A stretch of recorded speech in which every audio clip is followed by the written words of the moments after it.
Hey students, it's Mrs. Donahue. This is my virtual Wednesday get up, and you are in my sort of half put together office. For this virtual Wednesday, I am making the video for Friday's art assignment for juniors.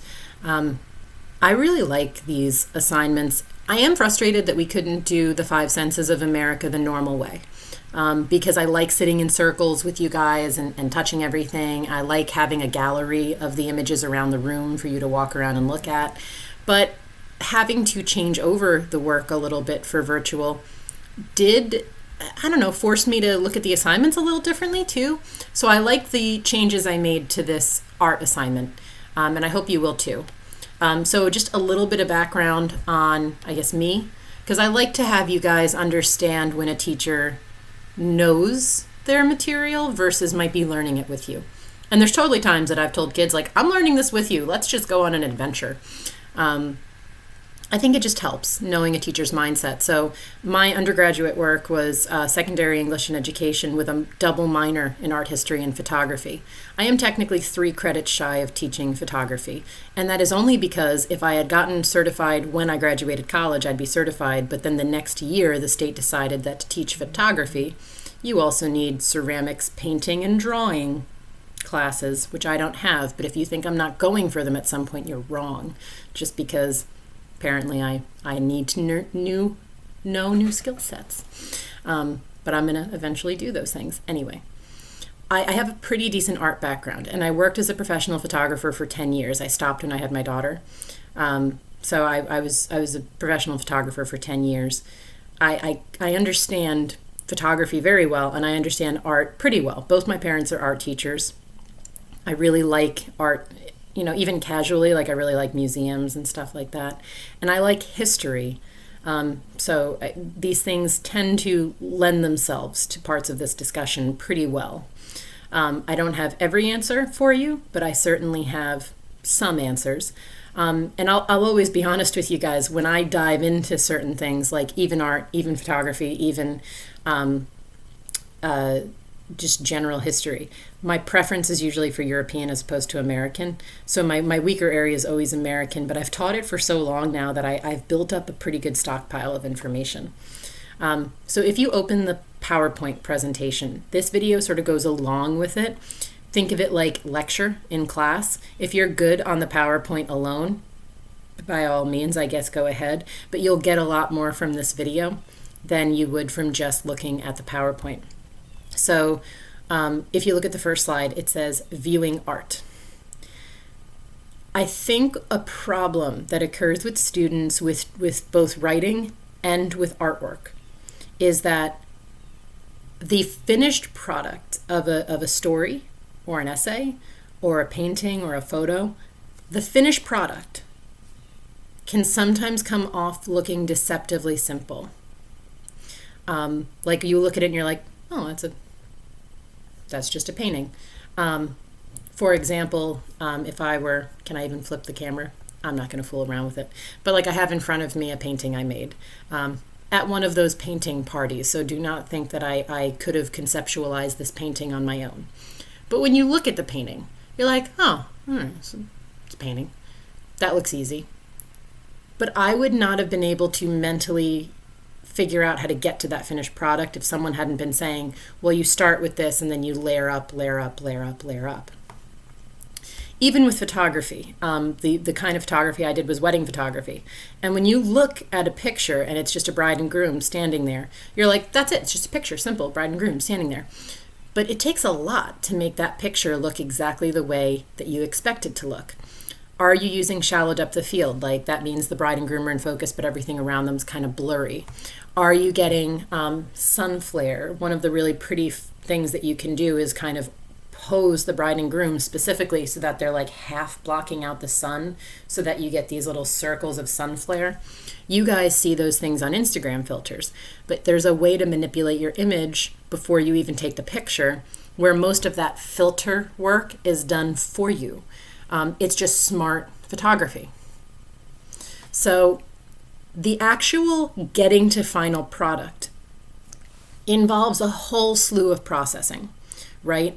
First, I have to choose, like for a painting, you have to usually come up with an idea. Then you have to come up with, okay, well, what size is that idea? What's my medium? Am I painting? What kind of paints? Am I oil paint? Am I acrylic paint? Am I water paint? Am I mixing matching in any way? Oil paint takes significantly longer to dry than other paints, and you can layer up on it and it becomes tactile. Like, you can kind of pull oil paints off the canvas and make them something that you could touch, like three-dimensionally. But that involves obviously a lot of dry time. It obviously involves a lot of paint. You also have to have a really good grasp on how to blend color, because you can go buy as many paints as you want, but frequently to get the color you want, you have to blend and mix your own. So when you're conceptualizing, how are you conceptualizing? Usually with gradient, but also with lighting, with line. There's a whole lot going on. You don't tell people when you're done with that painting that it took 200 hours, but it did. It did take 200 hours. You don't tell them that doing even that tiny photo was like an hour of shooting, 2 hours of editing, 2 hours of editing just all the photo shoot, then another 3 or 4 hours editing the individual image, then printing. Like, it's 6-7 hours to make one final photo and make it nice. You don't tell people, you just present final image. And again, looking at that final product can trick you into thinking that art is easy to do, or that it's instantly ready, instantly made. Particularly with like painting or mixed media, it's very time intensive to construct. So someone really thought about doing these things. That's the first thing I want to get across to you guys. When you're looking at art, you shouldn't just kind of look at it and go, all right, and move on. Viewing art is not a passive act, which is in the PowerPoint, and it is in red and it is underlined. So you should definitely see it. You don't just look at it and you're like, all right, this is the meaning of life, and you move on. When you look at art, there are a series of things that you should think about to understand or try to understand what the meaning of the piece is. Some of you do this naturally. Some of you look at a piece and you kind of go, I wonder about this, I wonder about that. And you naturally give it a little mulling over time. Some of you don't.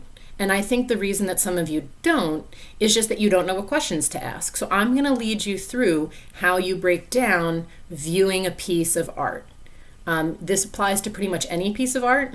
In the case of what we're looking at, it's mostly paintings today. But you are required to kind of go through these specific questions at minimum. You should question. Also, it's not as simple as just answering the questions I've posed to you, but you should also pose questions to the picture. Obviously, the picture doesn't talk back, but sometimes the act of asking a question is the most important thing you can do. You're not required to have a perfect, rounded out answer that makes total sense. You're also allowed to change your mind. You're allowed to look at the painting, then look through the rest of the paintings, then come back to the first one and go like, wait, I no longer think that. But you should be taking some time with this. The right questions. At the bare minimum, you should be asking the following. What am I looking at in the photo or the painting? Like, what is the actual thing being represented there? Is it recognizable? Is it a building? Is it a person? Is it not? Is it abstract? Is it something like an animal? How do I know that it's these things? What color is being used? So some of you might be in art class. Color theory is a gigantic initial building block for any art class. So how does the color make you feel? Nobody accidentally chooses their color palette. Everyone manipulates it. Everyone chooses it on purpose. Even when people call me and they're like, so we're going to take some family photos. We're going to the beach. What do you think we should wear? And I will usually give this answer. Well, do not wear red. Why not red? Red's an extremely bold, vibrant color. Your eye will instantly go to red before it goes to almost any other color. Therefore, if one person is wearing red, like, if my daughter was wearing a red dress, everyone would stare at my daughter and they would forget that the rest of the family was there. First rule, don't wear red. Second rule, try to pick something, either a color palette or a style of clothing, that everyone in the family either has the same of or something close to. So like, does everyone have a button-down white shirt? Or something that looks like a button-down white shirt? Does everyone have white? Does everyone have blue? Does everyone have the same jacket? Because you want something kind of uniform from the neck down so that you actually look at the face. Like, I want people to notice the posing of the family and the happy faces of the family. So this part has to become sort of neutral and almost blend into your background. If you're going to shoot photos at the beach, browns, whites, blues, they're all going to fade into the background, which is precisely what you want. When you're shooting a wedding, the bride's wearing white. What color does white stand out against? If you say are passing by, like we did a lot of weddings in Asbury, you know that graffiti wall in Asbury right by Carousel? Like bold graffiti, right? Bright colors. White stands out really starkly against that. So a fun thing to do is be like, hi, honey, how do you feel about walking up to this wall? Can you take off your heels, put on some flops, and get on that wall? Because your dress is going to pop against all those bright colors. Because there's pinks and yellows and blacks, and you're white. And it's just going to stand out. And it's going to be really pretty. You can also have sort of a softer approach to it, where if somebody has like a white bedspread and white pillows, and then you have a bride in white and you layer down on it and everything sort of blends in, it's a very light, bright way to take portraits because nothing is standing out around her. So you can focus on her face, turn her towards the light, go like this, put your veil over your face. It's one way to approach color. Do you either blow everyone out with all one color? Are you pairing colors that look good together? Are you pairing colors with stark contrast? People, especially who aren't involved in art, sometimes underestimate how much time goes into selecting color. It's extremely intentional. Style. So with painting, is someone painting realistically, where all of these are paintings, they're not photographs? So if something looks intensely realistic, ask yourself how hard it is to make that look realistic, especially because this is actually really good lighting right now. So the light's hitting my face a certain way. That light is completely controlled by the window. If I were to be taking a photo, the light would do exactly what it's doing right now. So slightly higher key, which is bright lighting right here, slightly shadowed here. If I turn my face certain ways, it hits the angles of my face certain ways. Photos would just capture what's already there. Painting, though, there is no light source in painting unless you create it. So whenever someone is painting, they have to realize that this is how light hits a face and go, okay, in my imaginary world on this canvas where there's no actual light, how is the imaginary light that I'm magically putting somewhere in the canvas hitting whatever I'm painting? That's really, really hard to do, to conceptualize and then to do correctly.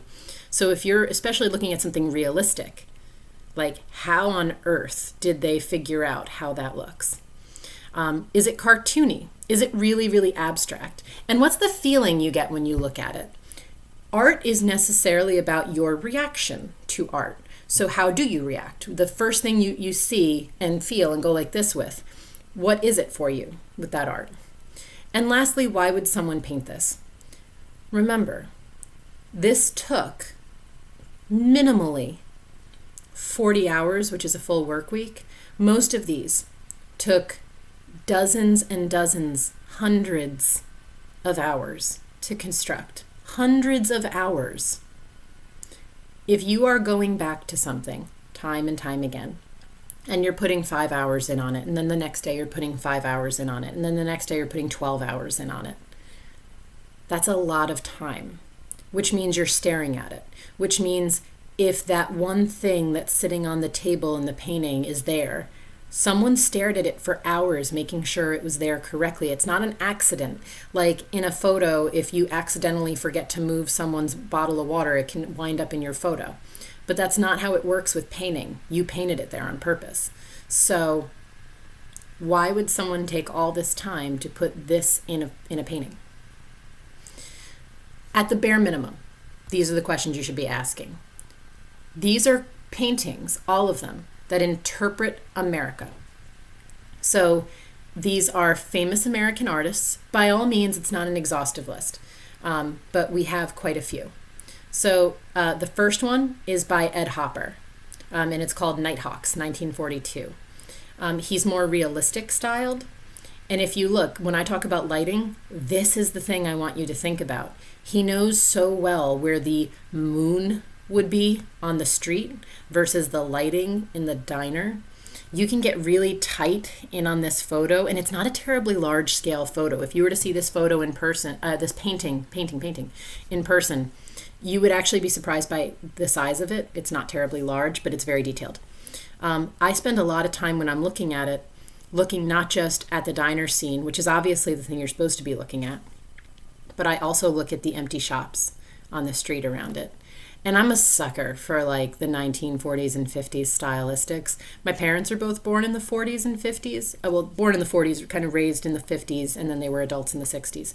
And when my dad was alive, there was a lot of looking back at like 40s style cars and 40s movies and 30s movies. Like I remember anytime I was sick and I stayed home from school, we watched like Turner Classic Movies all day. I have a lot of like deep memories with this kind of vintage aesthetic. So I love staring at this, especially at the fabrics, at the colors, the suiting of the men, how the suits fit them, the woman in red. I like the little soda jerk guy, which is what the guy behind the bar would be called. Although he's at a diner, so I don't know that a full soda jerk is the correct titling for him, but he's got the white costume on for it. Come back to these photos and paintings. Come back to them. Don't just kind of breeze through them. There's a lot of color in this one that I don't know, it calms me, this painting. This painting I find deeply soothing. The colors I find like, they remind me of like hot chocolate. And the sensation that hot chocolate gives me is the same feeling that I get from this painting. I love just how contained it is too. If you've ever had the experience, you guys are young, but if you've ever had the experience of being in like a nearly empty restaurant at just the weirdest time of the night, this is exactly what it feels like. I said I worked weddings, and we had something called a full package where you basically could contract us for any amount of time you wanted. And there were a couple of long days. And I remember we came back from like New York once, and it was like 2 a.m. And we were like, you know what? Is it lunch? Is it dinner? Is it breakfast? No one cares. We're in New Jersey. Let's go to a diner. And we just sat at the Americana diner at like 2 a.m. and having waffles, commiserating about how tired we were, thinking about the time that we'd put into everything. And it's very, very, I don't know, soothing, isolating, but not in a bad way. This kind of, it's a situation that you find yourself in, Nighthawks. But consider it for yourselves too. My answer doesn't have to be your answer. That's the most wonderful thing about art. It can be frustrating for those of you who are like very math science minded and you want a concrete answer. There's not one, but like also try looking at the background, the other shops, the windows, like explore, see how it makes you feel, see what it makes you think of. My natural default mechanism is always kind of inventing stories. I'm a writer. That's what I like doing. So like when you're looking at this, what kind of story emerges for you? Next up, Norman Rockwell. It shocks me that you guys never know who Norman Rockwell is. Every year when I present Norman Rockwell paintings to students, they're always like, I don't know. He is one of the most famous American artists of all time and one of the most prolific. He has a lot of paintings because you used to paint the covers of magazines, not take photos of them. So Norman Rockwell painted the Saturday Evening Post.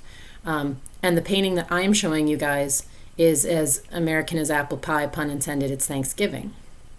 I don't know how many of you think about the fact that like Thanksgiving is a uniquely American holiday. On today's activity, you have the Reddit thread about non-Americans reacting to their visit to America. And if you like that one of the things I'm contemplating is giving you non-Americans react to Thanksgiving, because that's also on Reddit.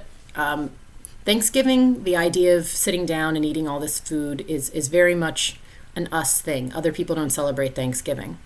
So when you're looking at this painting, remember it's a painting, but it looks like a photograph. It looks like a photograph because of how organic everyone's expressions are. It does feel like just a trapped moment in time, like a split second. I think this one's easy to interpret as you look down. One, all of you have Thanksgiving memories to sort of balance out with this or compare this to. So you should be able to like put your memories of Thanksgiving next to this Thanksgiving and sort of see what the crossover is. You guys all have extended family in some way that you do some sort of holiday with. So the idea of extended family being here, you should be able to work from. But also the way that everyone is, their expressions, like how their emotions are in this painting. A painting is easy enough to interpret and have fun with. So I actually don't want to say too much about Norman Rockwell. At the end of this PowerPoint, your assignment is to choose one of these artists and find more work by them. I think many of you will probably choose Norman Rockwell. There is an incredibly large selection of work to choose from. You can choose from hundreds of Rockwell images. And a lot of them are fun to look at. I have a whole book of Norman Rockwell images that I really like. Again, this is my dad. My dad loved Norman Rockwell. Jackson Pollock. Jackson Pollock is abstract. So some of you are going to find that you really hate Jackson Pollock, and some of you are going to love Jackson Pollock. Jackson Pollock was a strange bird. He invented drip painting. Now, a lot of you will look at this and be like, a 2-year-old could create this. Yes and no. There are videos online, so if you're kind of intrigued by what this looks like, you can actually look at videos of Pollock painting. Drip painting is harder than it looks. To get this to look the way it looks is a little harder than it looks.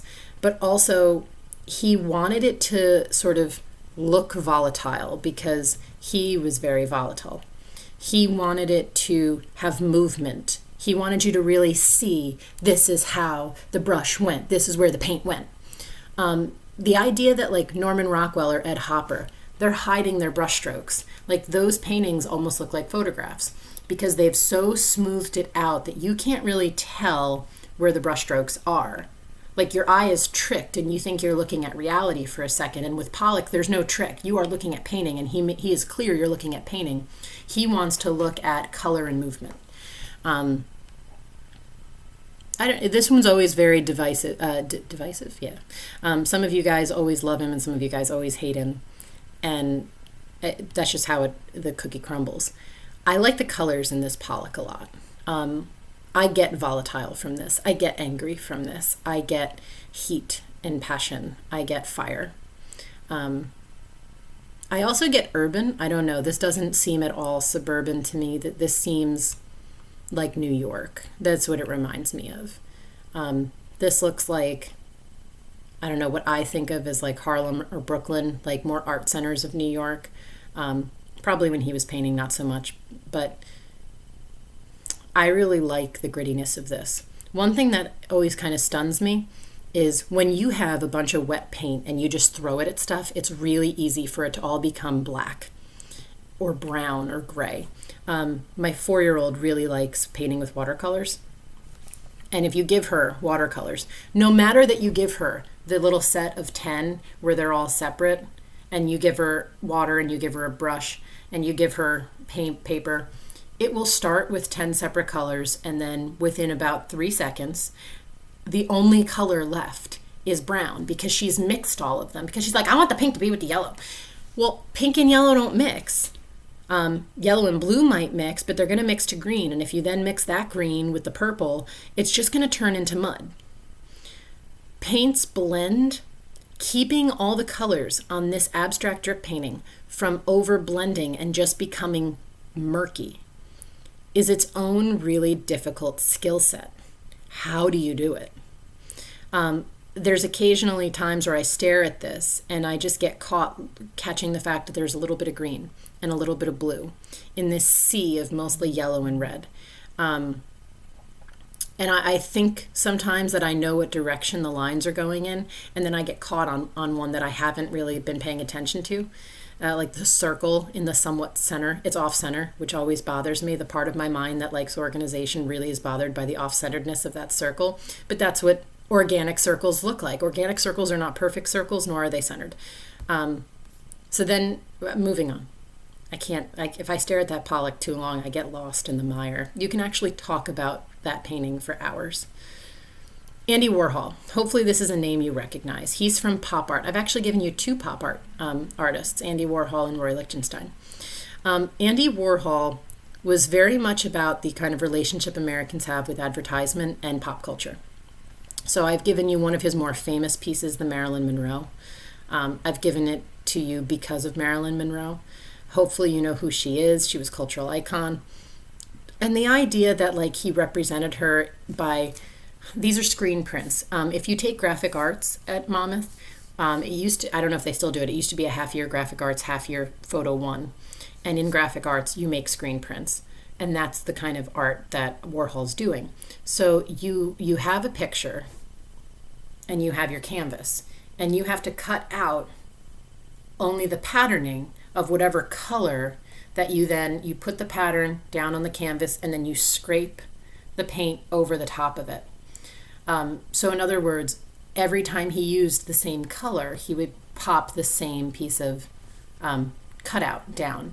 But you're putting paint over the same canvas over and over and over and over again. And he makes these perfect boxes. He has a fairly perfect rendering of her each time. Some of them are slightly off. I like just staring at the different colors that he's doing. There's subtle changes to the shadowing and the contouring of her face in different ones. Last year, or the year before, and no offense is meant in the statement of this, but some of them said, in some of these she looks very much like a woman with makeup, and in some of these she looks very much like a man with makeup. And he's just twisting the contours of her face to reinterpret how she looks.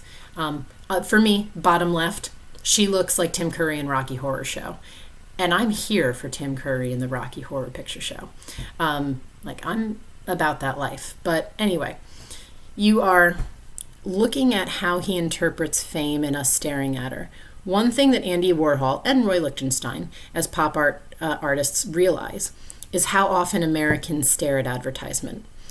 If you have already looked at the reactions of non-Americans to America, one of the things they said was advertisements. Advertisements everywhere. Flags and advertisements just seem to make up most of what we look at, which is different than other countries. Warhol wants you to consider what you're looking at and how if he just changes little bits of it, it plays on your eye differently in a way you might not have considered before. This one's fun to stare at. Roy Lichtenstein. So he's also pop art like Warhol, and he was about sort of the humor, the dark, dark humor in modern media. So he was inspired by the comic strip. So comics are a very American-centered medium. We do comics, which is really funny to me, because do you know how badly I want to give you guys comics by American writers? And the problem is the British came and took our medium, and better writers than us have taken over comics. So a lot of my favorite runs have been by non-American writers. But nonetheless, we will find them. But like Superman, Batman, Spider-Man, pretty much any of the big superheroes that you can think of started as comic strip characters. Peanuts, which is Charlie Brown. Do you guys still have Calvin and Hobbes? Do you even know who I'm talking about? There's a lot of very famous comic strips. Far Side, my father was so into Far Side. And comics can get very political. Comics can get very social. They can really talk about very dark things, and you get tricked into talking about them because you're looking at a cartoon. One thing that I thought was funny is a lot of times people say that comics are, hang on, sorry, you guys showed up for Block 2 class, and we had to do a little intro for you, so I am continuing the video. We were talking about Roy Lichtenstein, and we were talking about comic books and how American they are. This is something I would really like to interpret with you guys, because comic books often get this reputation of being a child's medium, like children read comic books. So people think that they're really simple and reductive. Roy Lichtenstein knows that comics actually touch on very deep parts of society. They can make fun of things, often in a intelligent, sort of highbrow way, not just like low humor where it's like people running into doors and stuff. You get your mix of that, obviously. There's plenty of comic strips like in newspapers and stuff that they're not doing much heavy lifting. But comics can touch on really intensive things, like just a small example.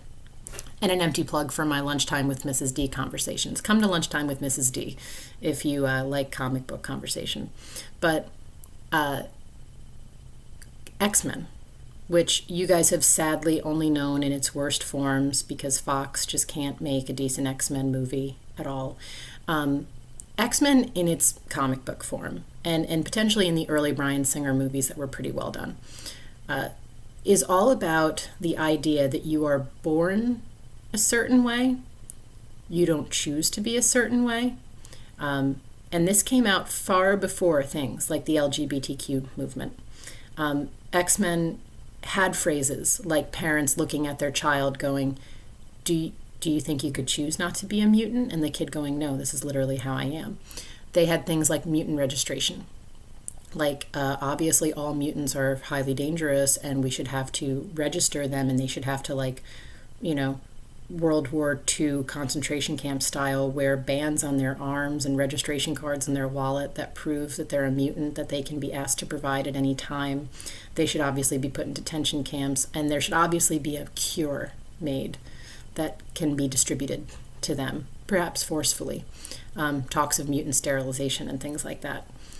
You would think to yourself, oh, surely X-Men is just about, like, Wolverine and Gambit throwing playing cards and Storm making it rain, literally, as opposed to figuratively. But it touched on a lot of deep-seated biases in America.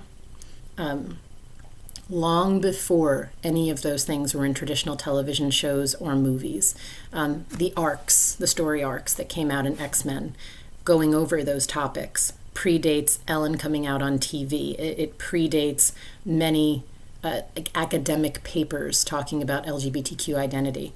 For one example, that is just one tiny example of comics just on the pulse of real issue in society, especially because they get dismissed as like a sort of middle-class white boy medium, like clearly that's who reads comics, which not true by any stretch. Comics are widely read by many different kinds of people, but Roy Lichtenstein is sort of thumbing his nose at people who think comics are a dumb medium, like low, sort of almost borderline illiterate medium.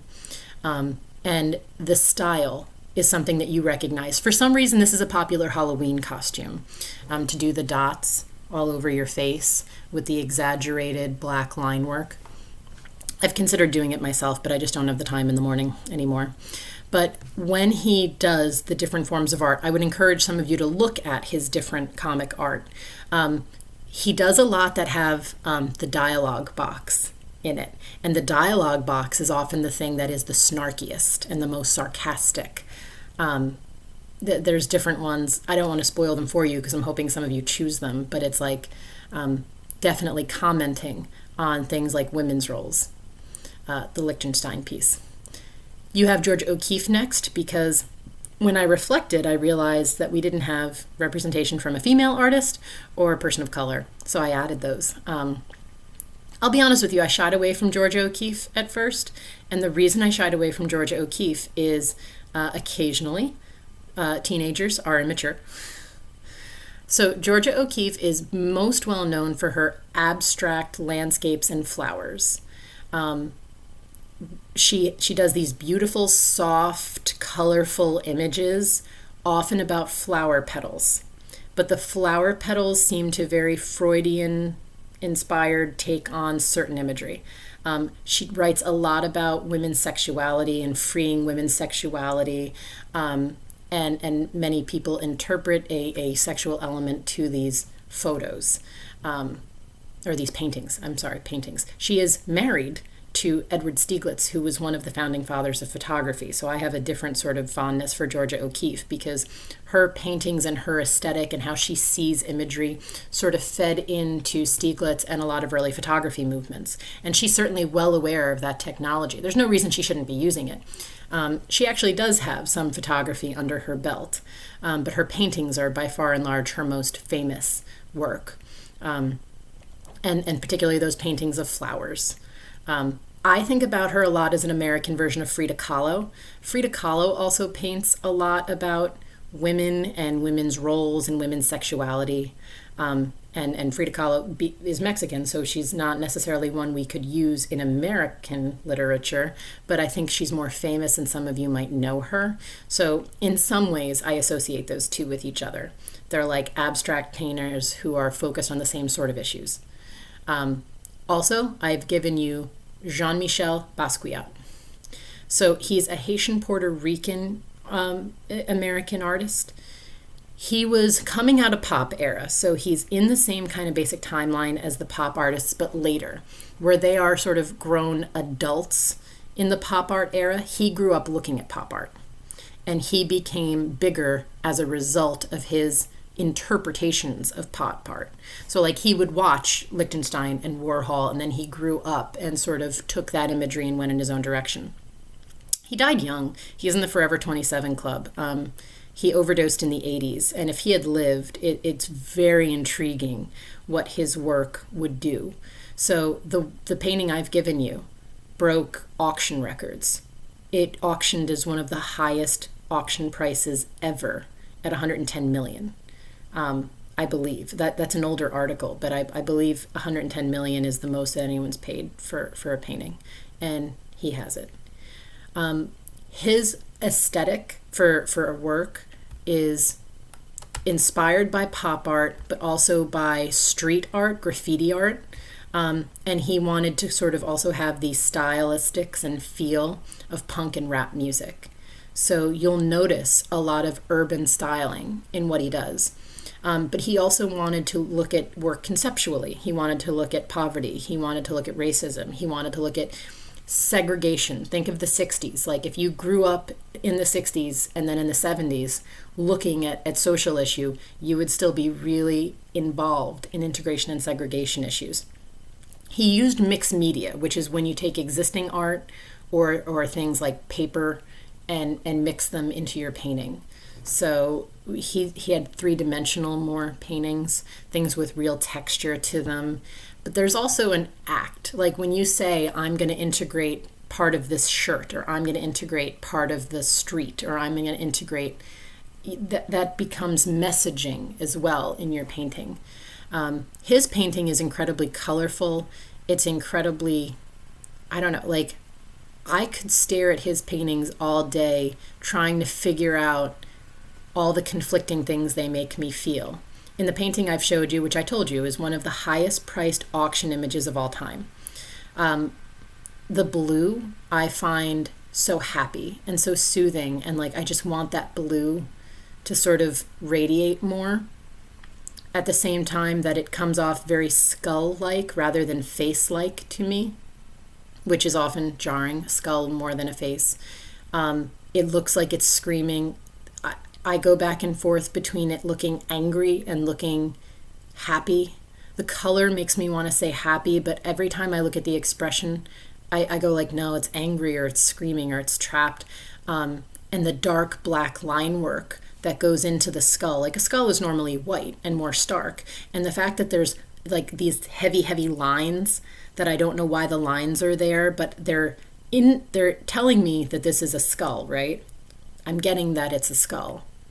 but why are the lines dark and heavy and moving the way they're moving? Why are they so sharp and linear? A skull is a rounded thing. You would think of smooth lines, circular lines. And it's not like he doesn't have access to white. There's plenty of white paint other places, especially in like the deep pupils of the eyes of the image. And then the red, especially in the bottom left corner, the red just gives the impression of blood spatter. It's an image that makes me think and think and think about why I'm trying to put certain things in the image. You know, why do I think that's a skull? Why do I think it's screaming? Why do I think that's blood spatter? There's a lot going on in it.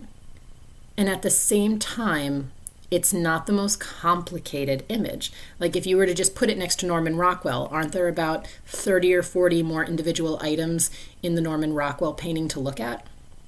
There are, but is there as much to sit here interpreting? Maybe not. There's a lot more area to sort of put into play with the Basquiat. I'm not as familiar with him as I would like to be. He's one I know less about. He is probably the youngest and newest of the painters that I've given you. And I have a more limited scope of his work, but I am very intrigued by his work. I just kind of fall to the side of like trying not to overstep my knowledge of him. Like I feel like I don't know enough to necessarily overinterpret this. But I do really like looking at a lot of his imagery. I like the graffiti-inspired style too. I grew up in the 90s, and in the 90s, a lot of that heavy black line work was kind of very popular in different things. So this also gives me nostalgic feels. It reminds me of growing up. Like I know this to be like something coming out of the 80s that was still kind of popular in the 90s. I can see it at a glance. As you guys go through and interpret your own, you have one assignment remaining. Choose one of these artists, and if you really don't like any of these artists, you may choose any American artist. But I would be interested in you sticking with these guys. Nonetheless, any American artist, preferably the ones I've given you. You must choose a different image than what I have given you and do the analytical interpretation that we've just practiced doing in class. You have to write it. I guess if you want to video it, you could send it to me as a video. I'd be interested to see it as a video, but I'd prefer it written. That is your art lesson for today. Don't forget to go to the interpretive Reddit on non-Americans, and also have a good weekend.